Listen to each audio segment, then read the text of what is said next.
వేద పండితులచే శుభకార్యాలు పూజలు హోమాలు జాతకాలు ఆఫీస్ పూజలు చేయించుట కొరకు పూజారీస్.com.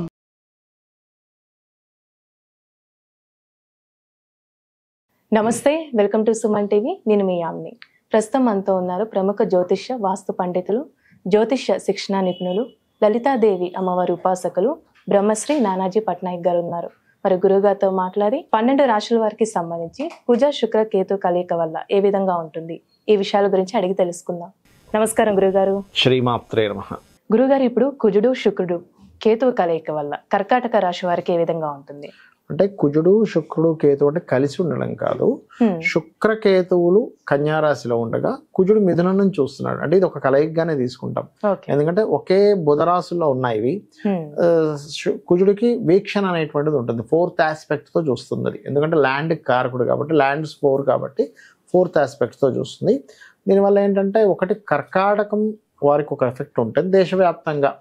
అంటే కొంత ఇది ప్రభుత్వం మీద వ్యతిరేకత ఫలితాలు రావడం కానివ్వండి, కొంచెం వాహన ప్రమాదాలు కానివ్వండి, స్త్రీల వల్ల కొంత ఇబ్బంది ఇట్లాంటివి ఉంటుంటాయి కొంచెం ప్రపంచవ్యాప్తంగా యుద్ధ సంబంధించి ఇవన్నీ వస్తే.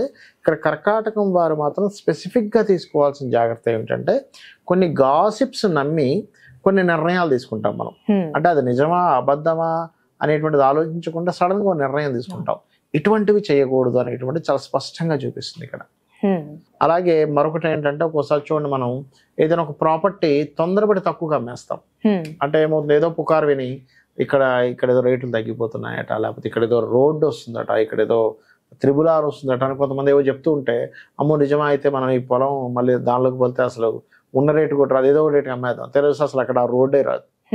అంటే కొన్ని మిస్కమ్యూనికేషన్స్ వల్ల వాళ్ళు చేసే విద్య, వాళ్ళ ప్రాపర్టీ విషయంలోని, వాళ్ళ తల్లిగారి విషయంలోని, వాళ్ళ అనవసరంగా ఇక్కడ ఏదో బ్యాడ్ నేమ్ వస్తుందేమో గుడ్ నేమ్ వస్తుందేమో అనేటువంటి తొందరపాటు వాళ్ళ నిర్ణయాలు ఇటువంటివి జరుగుతాయి. అందులో మీరు ఈ యొక్క కర్కాటకం వారికి సహజంగానే ఏంటంటే అలర్ట్నెస్ ఎక్కువగా ఉంటుంది వీరికి. కర్కాటక లగ్నంలో కానీ రాశిలో కానీ పుట్టే వారికి ఏంటంటే అలర్ట్నెస్ అండ్ మదర్లీ నేచర్ ఎక్కువగా ఉంటుంది. సో ఈ సున్నితత్వము వీటి వల్ల ఏంటి, యాక్షన్ కూడా తొందరగా తీసుకుంటారు వీళ్ళు. అందుకని ఏంటి, వీళ్ళు ఎవరితోనైనా కమ్యూనికేట్ చేసేటప్పుడు, ఒక మెయిల్ పంపించేటప్పుడు, మెసేజింగ్ పంపించేటప్పుడు కొంచెం జాగ్రత్తగా ఉండాలి. జాగ్రత్తగా ఉంటూ ముఖ్యంగా ఇన్వెస్ట్మెంట్స్ చేసేటప్పుడు, ఎందుకంటే 12వ స్థానంలో కుజుడు ఉన్నాడు కదా, కాబట్టి 12 అనేటువంటిది ఇన్వెస్ట్మెంట్స్ ని, తండ్రి గారి ఆస్తిని కూడా సూచిస్తుంది. కాబట్టి తండ్రి గారి ఆస్తి విషయంలో ఏదైనా అనవసరమైన గొడవలు అవుతాయా, అది ముఖ్యంగా సిబ్లింగ్ వరుస వాళ్ళతో, ఎందుకంటే 3వ స్థానంలో శుక్రకేతువులు ఉన్నారు కాబట్టి ఈ విషయంలో జాగ్రత్త తీసుకుంటూ, మళ్ళీ వీళ్ళకి ఏంటంటే సెప్టెంబర్ 18 వరకు శుక్రకేతువులు 3లో ఉండి శుక్రుడు 4లోకి వెళ్ళిపోతాడు. సెప్టెంబర్ 18 తర్వాత వీళ్ళు ఏదైనా ప్రాపర్టీస్ కొనుక్కునే యోగం ఇస్తుంది అక్కడ. అలాగే కొంత ఇప్పుడు 12లో ఉండే కుజుడు 6వ స్థానాన్ని చూస్తున్నాడు కాబట్టి కాంపిటీషన్ లో సక్సెస్ ఇస్తుంది. మళ్ళీ ఇక్కడ ఏదైనా ఒక మంచి కూడా చేస్తుంది, ఎప్పుడు కూడా కాంపిటేటివ్ గా మంచి సక్సెస్ రేట్ ఇస్తుంది, ఇక్కడ అందులో ఎటువంటి డౌట్ లేదు. కాకపోతే ఈ అక్టోబర్ 20వ తేదీ నుంచి రాశిలో కుజుడు వస్తాడు. అప్పుడు మాత్రం కొంచెం వీళ్ళకి ఆల్రెడీ అష్టమ శని నడుస్తుంది కాబట్టి కొన్ని విషయాల్లో వాహనం మీద స్పీడ్గా వెళ్ళడం ఇట్లాంటివి చేయకూడదు. కొన్ని విషయాలు లేట్ అవుతుంది, అక్కడ మళ్ళీ కొంచెం వేరే కాంబినేషన్ ఉంటుంది. అది అంటే జాగ్రత్త వహించాలి. అయితే అండి, ఇప్పుడు కర్కాటక రాశి వారికి ఇంకా మెరుగైన ఫలితం రావాలంటే ఎలాంటి పరిహారం చేయాలండి? సింపుల్ గా ఏం లేదమ్మా, ఇక్కడ ఏంటంటే తెల్లటి పుష్పాలు, గ్రాసము, అది గ్రాసం కాదు గరిక తెల్లటి పుష్పాలతో లక్ష్మీ గణపతిని ఆరాధించాలి. ఇట్లా ఒక్కొక్క పుష్పాన్ని పెట్టుకుంటూ, ఎందుకంటే ఇక్కడ 3వ స్థానం అనేటువంటిది మీరు శ్రవణము, ఏదైనా ఆరాధన, ఈ రకంగా పూజ చేసేదంతా 3వ స్థానంలోకి వస్తుంది.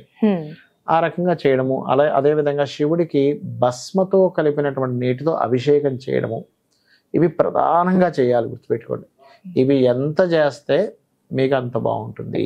ఇప్పుడు ప్రపంచవ్యాప్తంగా చూసుకున్నట్లయితే ఏ విధంగా ఉంటుంది? మనం ఆల్రెడీ ఉట్టి శుక్రకేతువుల కలయిక ఒక 10-15 రోజుల క్రితం నుంచి ముందే మనం చెప్పాము. ఏంటంటే కొంచెం స్త్రీల మీద కాస్త యగాయిత్యాలు, ఎందుకంటే శుక్రుడు స్త్రీల కారకుడమ్మ.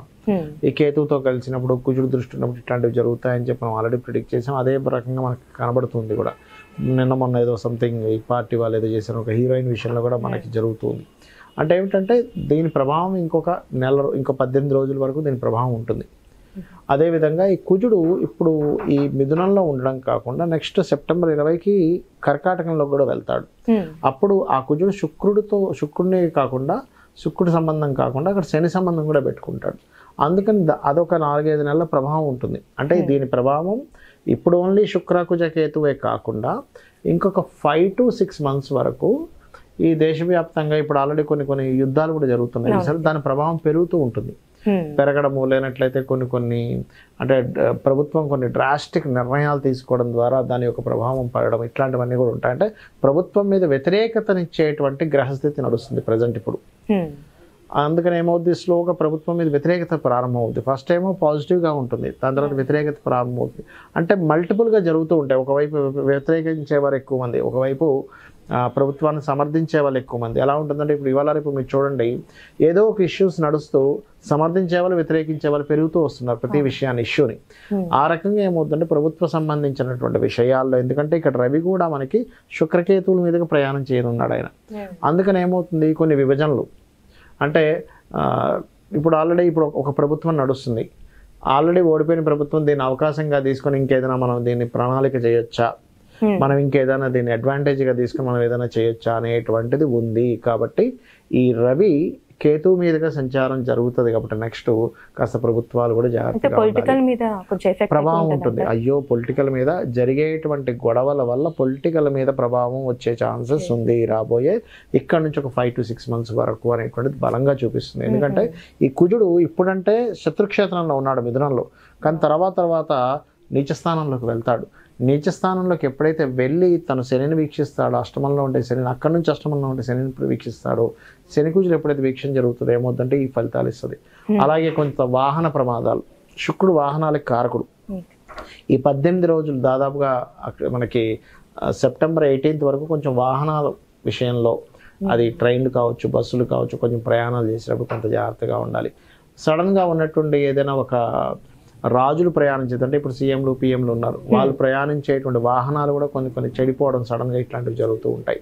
ఇవి కొంచెం పర్టికులర్గా చూసుకోవాలి. ఏది 18th వరకు పర్టికులర్గా ఈ సీఎంలు కావచ్చు, పిఎంలు కావచ్చు, ఎమ్మెల్యేలు ఎంపీలు కావచ్చు, వీళ్ళు ప్రయాణించేటువంటి దాంట్లో మరి వీళ్ళందరికీ కూడా ఇబ్బంది కలగకుండా ఉండాలంటే ఏం చేయాలి? మెయిన్ ఆస్ట్రాలజీ యొక్క మెయిన్ ఉద్దేశమే అది. అంటే ఏంటి, మీకు ఇలా ఉంది కాబట్టి దీన్ని ఎట్లాగా అధిగమించాలి చూసుకున్నట్లయితే ముఖ్యంగా నవగ్రహాల్లో శుక్ర, కేతు, కుజ, శని, ఈ 4 గ్రహాలు గుర్తుపెట్టుకోండి. శుక్ర, కేతు, కుజ, శని, వీలైతే రాహు. మెయిన్గా అయితే ఈ మేజర్గా ఈ 4 గ్రహాల దగ్గర దీపారాధన చేయాలి.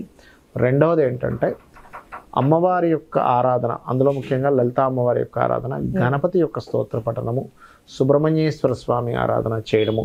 బయటికి వెళ్ళే ముందు వీలైతే ఏదైనా ఇంపార్టెంట్ వర్క్స్కి వెళ్తున్నప్పుడు కొంత చండీ పారాయణం వినడము, చండీ వినడము, లేనట్లయితే ఓం దుర్గాయ నమః అనే నామస్మరణ చేయడము, ఇలాంటివి కనుక చేసుకున్నట్లయితే బాగుంటుంది. అయితే కొంతమందికి ఇందులో మనం ఇప్పుడు రాశి ఫలాలకు సంబంధించిన ఒక్కొక్క రాశి చెప్పుకున్నాం, కానీ కొంతమందికి రాశి తెలియదు. అలాంటి వారు కూడా ఇప్పుడు నేను చెప్పినటువంటి దానాలు ఇచ్చుకుంటూ, అంటే ఈ దీపారాధన చేయడము, వీలైతే గోవులకి గ్రాసం ఉంటుంది, గ్రాసము, తీపి చపాతీలు అంటారు, అంటే తేనె పూసిన చపాతీలు తినిపించడము, అదేవిధంగా క్యారెట్స్ తినిపించడము చేసినట్లయితే వాళ్ళ లైఫ్లో వాళ్ళకి తెలియదు కదా, వాళ్ళ లగ్నం ఏంటో తెలియదు, రాశి ఏంటో తెలియదు, వాళ్ళు రాయలేదు. అలాంటప్పుడు మరి గ్రహస్థితి వచ్చింది ఎలా ఉంటుంది అని డౌట్ వస్తుంది. ఈ పరిహారం కనుక చేసుకున్నట్లయితే ఇబ్బంది అనేటువంటిది రాదు. ఈ విధంగా చేసుకోవచ్చు. తెలిసిన వాళ్ళకి ఆ పర్టికులర్ అంశాల్లో జాగ్రత్తగా ఉండాలి. నేను చెప్పేది ఒకటే, ఈ శుక్రుడు మారే వరకు కూడా స్త్రీలను ఒంటరిగా కొన్ని ప్రదేశాలకు వెళ్ళినప్పుడు ఇబ్బంది ఉంటుంది అన్నప్పుడు కొంచెం జాగ్రత్తగా ఉండడం మంచిది. చాలా చక్కగా తెలియజేశారు గురుగారు, ధన్యవాదాలండి. శ్రీమాత్రే నమః. సుమన్ టీవీలో మీ పర్సనల్ అండ్ బిజినెస్ ప్రమోషన్స్ కోసం కింది నెంబర్కి కాంటాక్ట్ చేయండి.